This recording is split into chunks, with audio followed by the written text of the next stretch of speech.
What's up, y'all? I'm David Crocker. I'm David Prosper. And welcome again to another episode of Black Matters. This is the place, the platform where we discuss all things that matter to blacks. Today we're going to be talking about, I guess, our growing up, evolution, maturing, whatever it is you want to call it. We'll start off with the childhood. We'll call it the childhood. The journey. Now. Yeah. The change. Whatever. Y'all send us some comments so we can title this thing. We would greatly appreciate that. Growing up in the 90s, I was a very active kid for the most part. I was very physically active, always outside, always playing. Had friends. I was way more social than I was because I had to be. I had to, you had to go over somebody's house to ask them if their mom, they come outside, had to link up, figure out what y'all gonna do, what games y'all was gonna play, this, that, and the third. 90s was a good time for me as a kid, bro. Yeah, I concur. The 90s kids, we're a rare breed, man. We got to see the evolution of life. Yeah.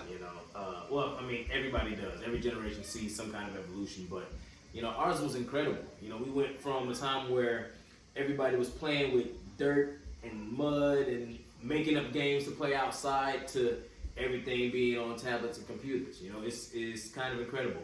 So, I'm really grateful with that. I grew up playing football in rain, sleet, snow, and hail. I played a lot of street hockey. I always wanted to play that. Oh man, I used to love it. Kick the can was a big. Oh man, you know what it is, right? You kicking the can? Nah, but it's like it's like hide and seek. But I done forgot the rules. But essentially, it's like there's hide and seek, but there's like a free space. Not free space. It's like a home base. Yeah, there you go. A safe spot or a base or whatever you want to call it. And I guess the people that were hiding had to kick the can in order to win the game, but you had to go and find them and put them in jail. Or something. It was, I forget, man. So what they kicking the can for? The can, like, you had to get to, oh, that's right. You had to kick the can to set the people free that were in jail. So if you get found, you're in jail? Yeah, and then the people who haven't been found yet have to kick the can to get the people out of jail. So there's specific spots you got to kick the can to, you just randomly kick it? Yeah, the can, no, the can is in one spot. So but you just got to go kick it and then they free? Yeah. It was cool, man. That is not how I expected that game to go at all. It was kind of dope. I forgot. Wow. So yeah, it was cool. You mix a little football in there. You got your touchdown, you got your home space or your jail, and then you got where the can is at. So whoever's hiding, they're all over here, whatever. The person who's trying to find everybody is kind of guarding the can while they're looking for people. So the further away you hide, the more chance you get to save the people that still. Run them all the games in one, literally. Yeah. It was fun. All the games in one. No, we didn't play kick the can. We just play all that separately. You remember Red Rover? I heard of it, never played it. It was like a human chain kind of thing. Some people would lace their arms, some people would just hold hands, but they would pick somebody. You got two teams, Red Rover sending whoever right over, and then somebody would charge their line and break through somebody's hands. And if you stopped them, then they joined your team. And if they broke free, then they took somebody from your team. And the object was to get the whole squad. So it's two teams. So it's two groups of people going for each other. That sounds like something my mom done played back when they was kids. We played a lot of outside games. I grew up in Chicago. Yeah, okay. I say I grew up there, but when I was playing most of them games, I was in elementary school. Oh, okay, yeah. We did more sports stuff. We won, You ever played wall ball? I have. I can't remember how to play it, but I remember. Well, we called it Stitch. Yeah. Because, all right, so everybody got you got a little tennis ball. You throw it and you catch it, or you throw it and have somebody else catch it. If it touched you and you didn't catch it, you had to run to touch the wall. Yeah, I remember. Yeah, otherwise somebody was gonna get you. I remember one time we was playing that using bats. Oh, man. Yeah, we was they threw the ball against the wall, but then you had to hit it. You hit the ball with the bat, and then same rules. Oh yeah, that was. Nah, that's tough. Oh yeah, it was fun. It was very, very fun. But yeah, man, we playing outside. You get a lot of creativity. Definitely. It helps you build up an imagination and the stories. There was this game, Bloody Knuckles. Most people would play. You hit the other person knuckles, and whoever give up, they give up. Yeah. These crazy kids in Chicago, we started playing at breakfast time. So somebody get a quarter and they flick it. and it starts spinning, and then somebody else has to flick it the opposite direction and get it Oh spinning yeah, the other way. yeah. And whoever makes it fall or stop spinning, you got to put your knuckles down on the table, and then somebody would take the quarter and just launch it, and that's where the bloody part comes in, the bloody knuckles. So just launch the quarter off your knuckles? No, you would launch it from the table toward whoever's knuckles it was. Yeah. It was stupid. It was a rough game, but you know.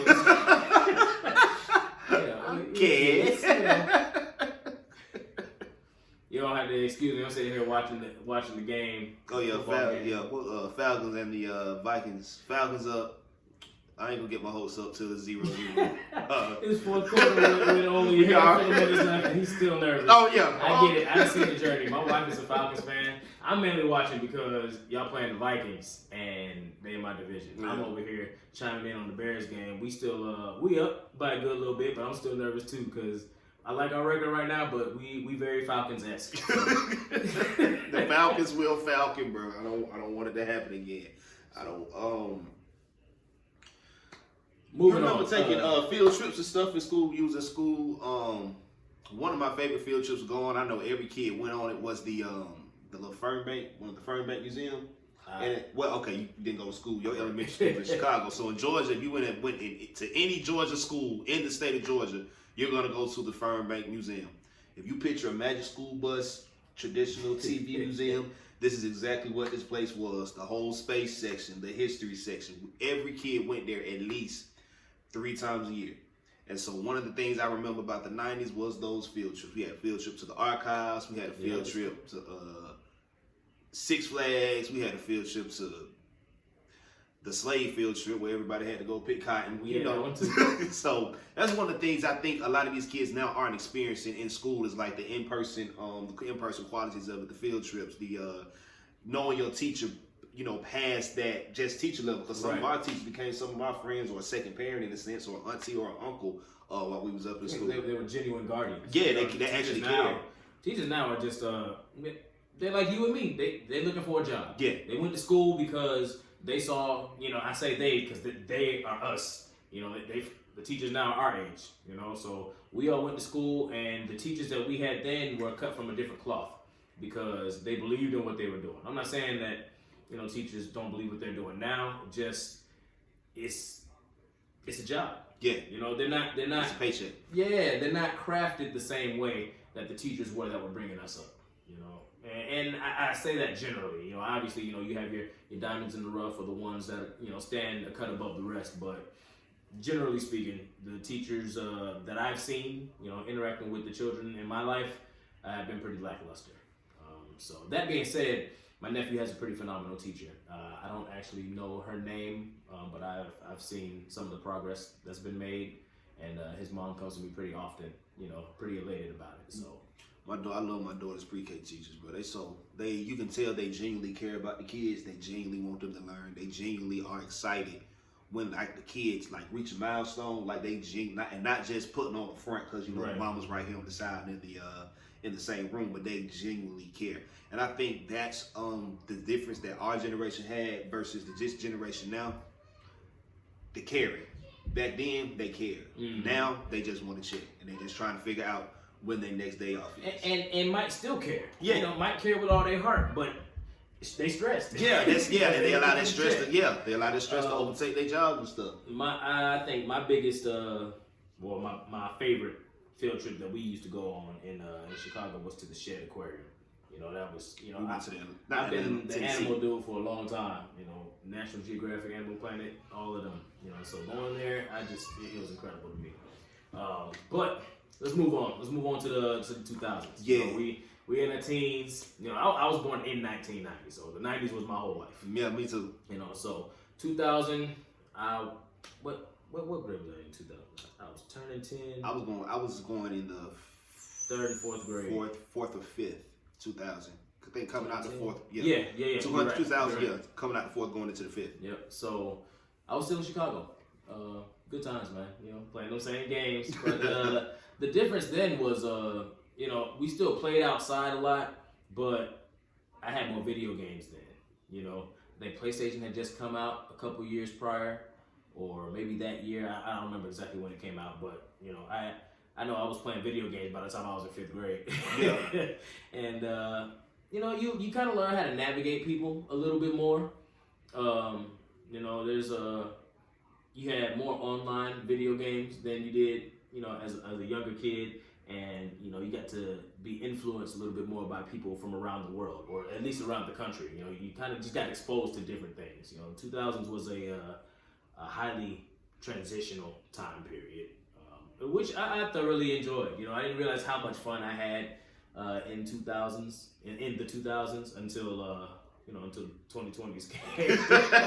So 2010s and 2020 came. But boy, I do miss my childhood. I think the 2000s was a transition period for me too. Like I said, 2000 started going to 4th, 5th grade, and that's that transition from, you know, kid to teenager. So you're going through a lot of mental, emotional, physical changes, all that good stuff. I was still outside early 2000s. I remember in 2002, and me and my brother just talked about this.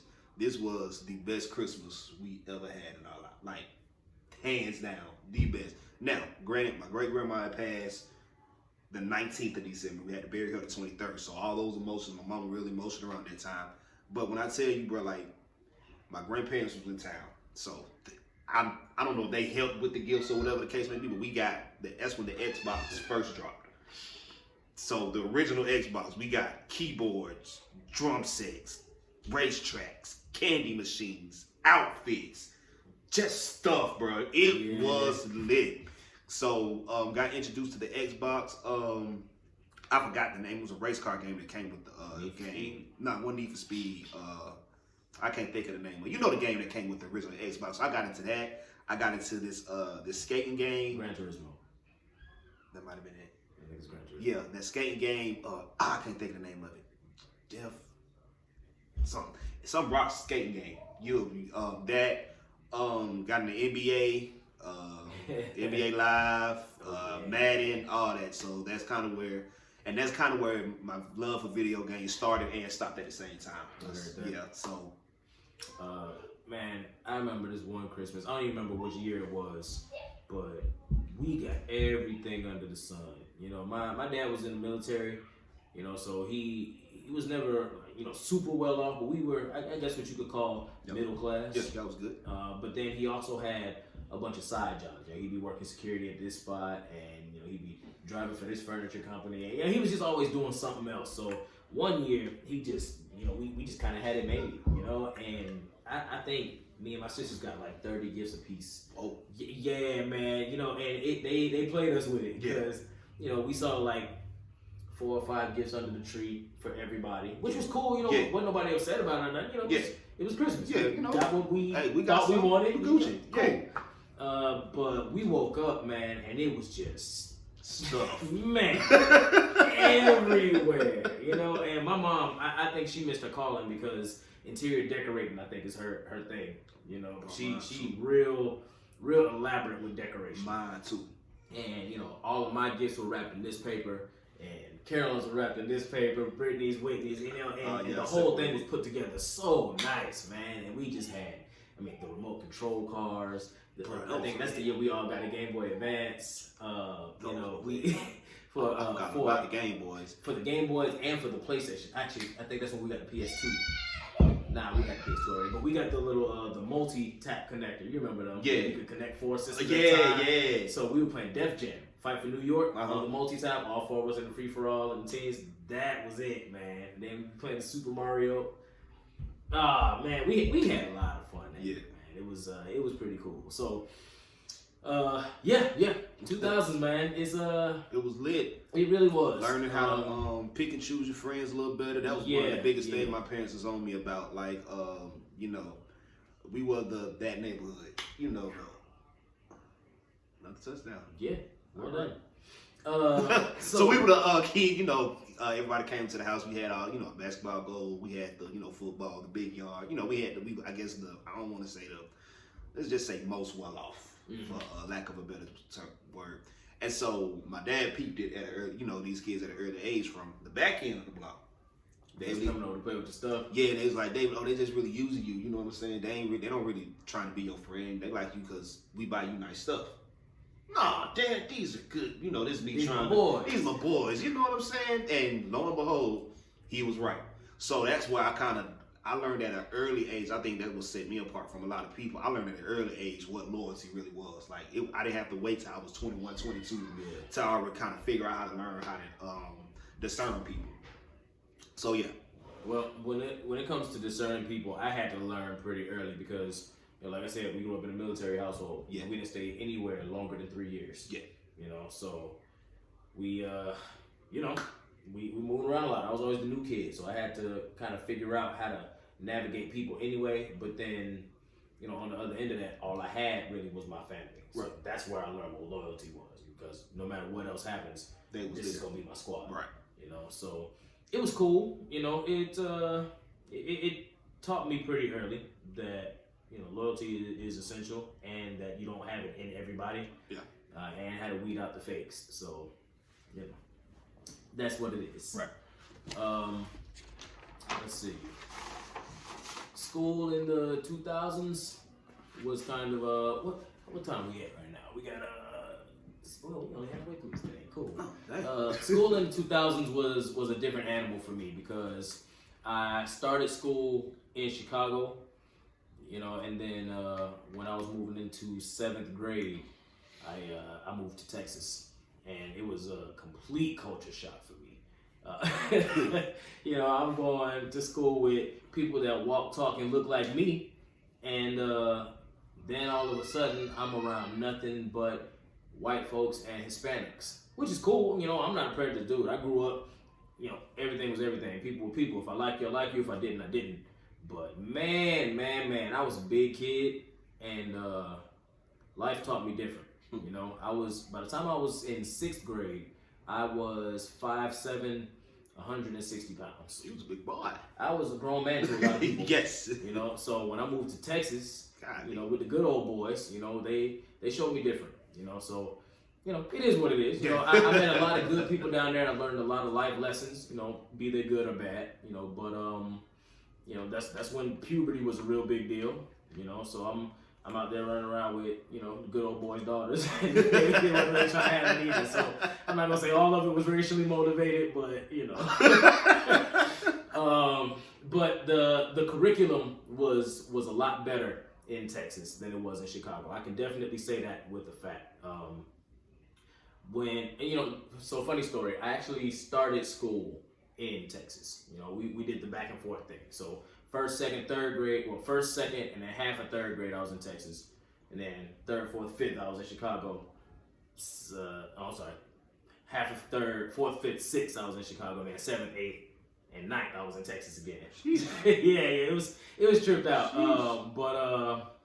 You know, when I was in the primary school down there, it was the 2nd best school in the country. Oh.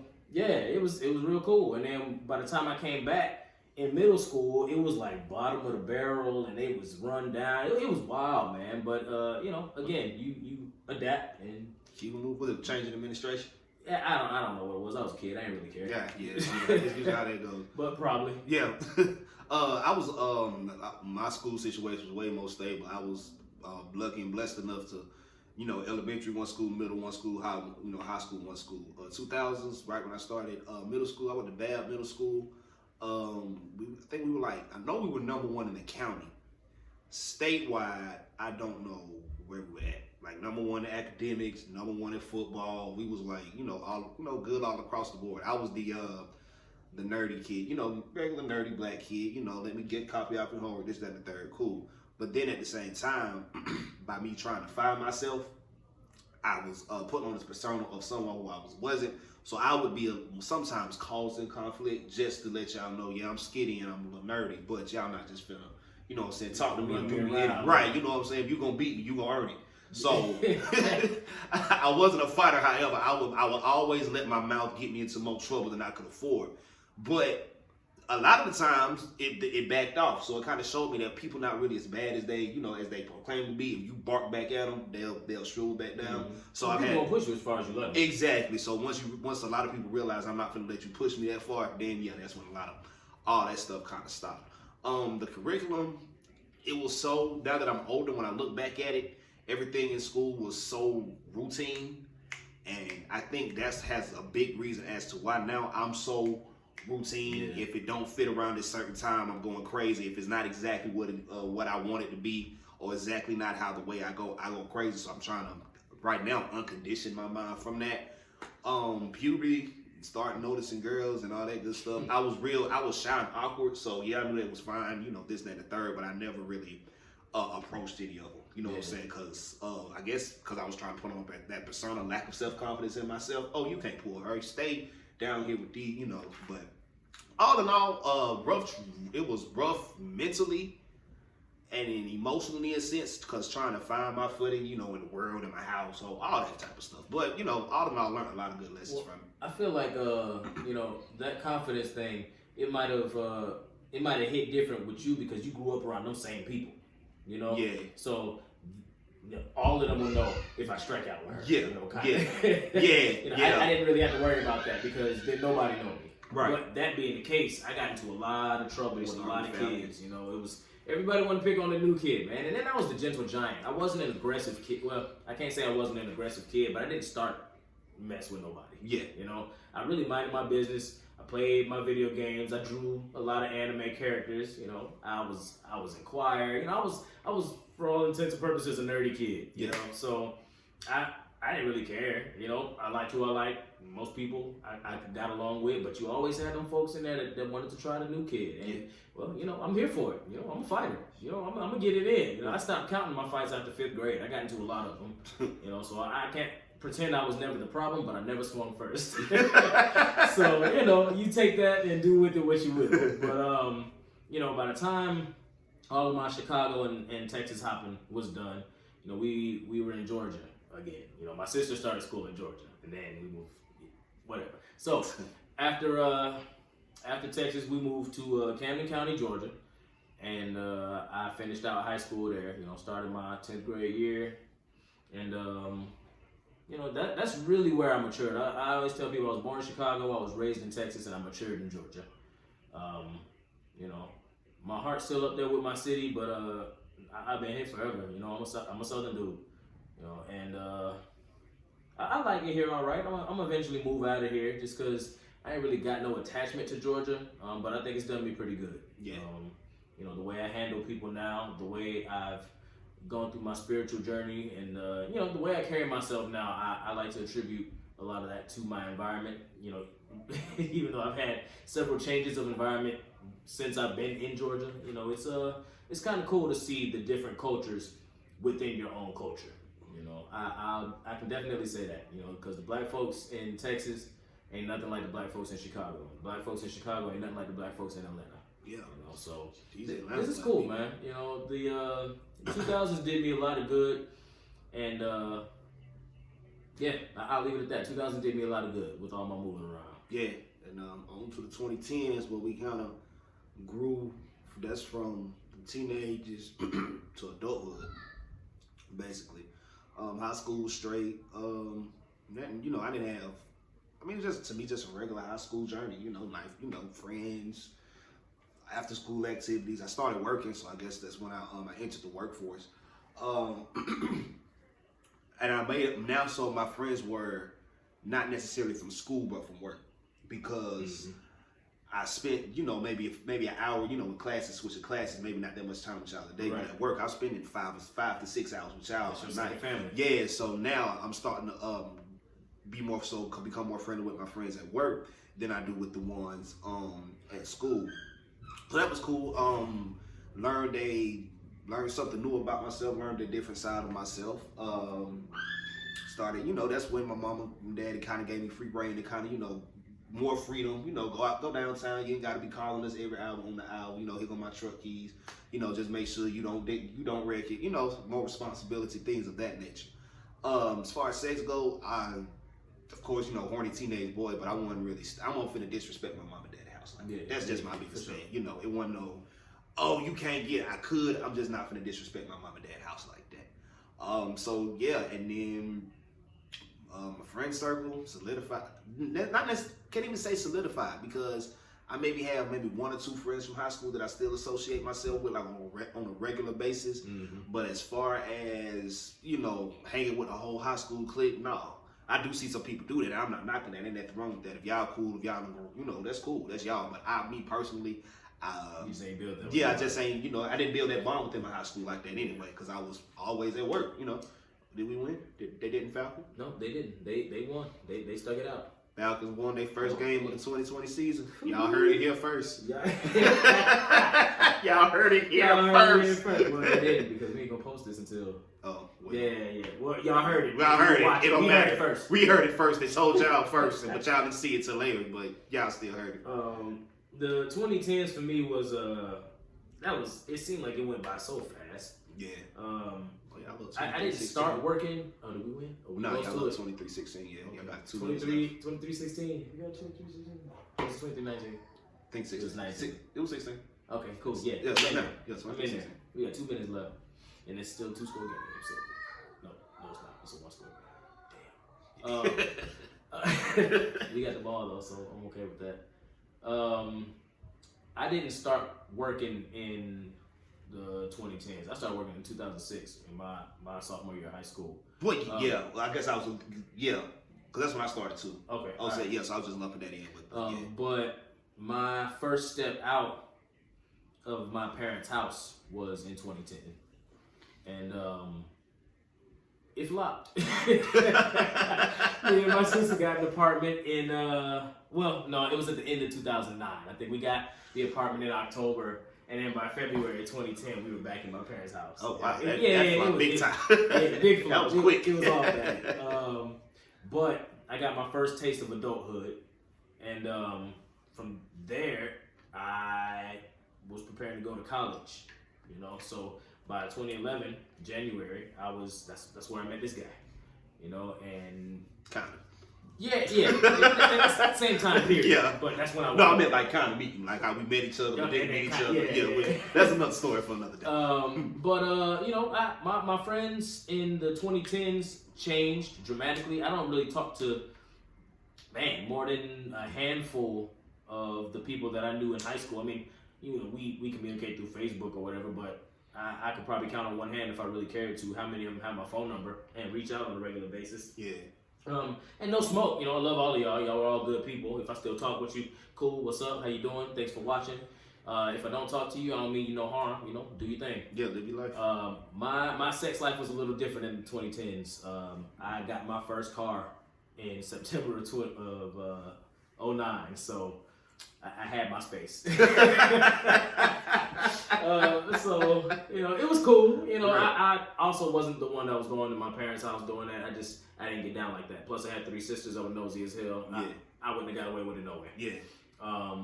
We were a lot more dangerous in the 2010s, or at least I was. The things that I like to do for fun wasn't just playing video games and playing with girls. It was I was out there being stupid. I was young, dumb, and you know how the saying goes.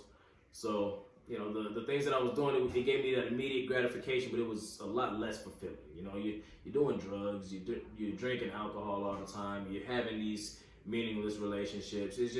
It's fun, but it don't give you nothing. You don't really get no kind of satisfaction from it. Or at least I didn't. I needed something a little bit more genuine. So as much fun as I did have in the 2010s, it was fruitless.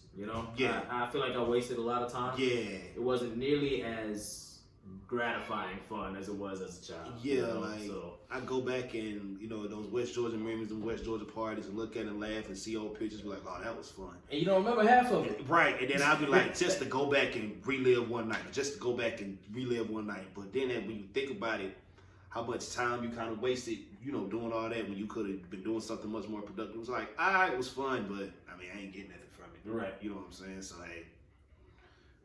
that's social media was a big thing too. That's when you kind of saw the evolution. I remember being in West Georgia when Instagram first dropped. I was at West Georgia when Instagram first dropped, and to see what it has become now, like how everything is run by social media. Like I remember the first time I got put in Twitter jail or Facebook jail. I think it was trying to get you out. Shoot. What were we protesting or tweeting? What happened?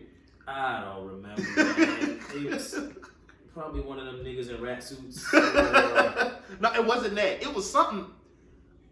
Oh, no. EJ and Big Josh got arrested. That's what it was. Yeah, for touching that gate. That's over what it was. at Greece That's what Village. it was. That's what it was.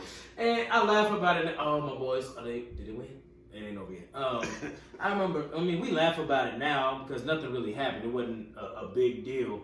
But, man, it was stupid. You know, we got invited to this party over at a sorority house. And we got the gate code, the arm started lifting, and it just went right back down. The thing was broke. So we were just like, all right, well, you know, we all dressed and dapper. You know, we got the liquor. You know, we trying to get in here. It's already broke. Let's just move it out the way. And time these boys go to lift the gate. I was like, oh, man. Now they trying to use their bypass code, and it don't work, clearly. And they broke the gate. So they went to jail. And I was like, oh, man, this is wild. But, you know, we got them out. It wasn't nothing. Yeah. We were mad and tweeting about it. They put him between jail. Oh, shoot. That was funny. Man, all my boys going to jail. Yeah, man. Yeah, Carrollton. I'm going to be honest. I still feel wholeheartedly like if you're not in school in Carrollton as a black man, you don't need to be there. You don't. And even if you are in school, you don't need to you don't need to be there. I say that, but I'm actually probably about to go back there for school. My bank has a pretty good relationship with that school, so I might end up back there. I'll just probably do my classes online. Yeah, definitely. But moving on. Yeah, this has been a journey to our life. We've been up about 30 minutes. Yeah, this has been a journey through our lives. So we hope y'all enjoyed it. Gave you a little bit more insight about who we are, where we come from, and why our perspectives are the way they are. Anything else left for the people, bro? Yeah, man. You know, everybody has their stories. Everybody has how they interpret things. You know, opinion is a combination of experience and what your own interpretation. Yeah, your own perception of it. You know, when it comes to me thinking the way I do about certain things, just know that my opinions are coming from the experiences that I've had all over this country and with several different groups and dynamics of people. And I don't mean nobody no harm with none of the things that I say, but what I say, I genuinely feel from the heart. So, you know, take what I say with a grain of salt if you have to. Otherwise, you know, I love to have you here. Yeah. So thank y'all again for watching. We'll see y'all next time. All right, thanks again for watching Black Matters, y'all. Peace. And then my boys win. Gang gang.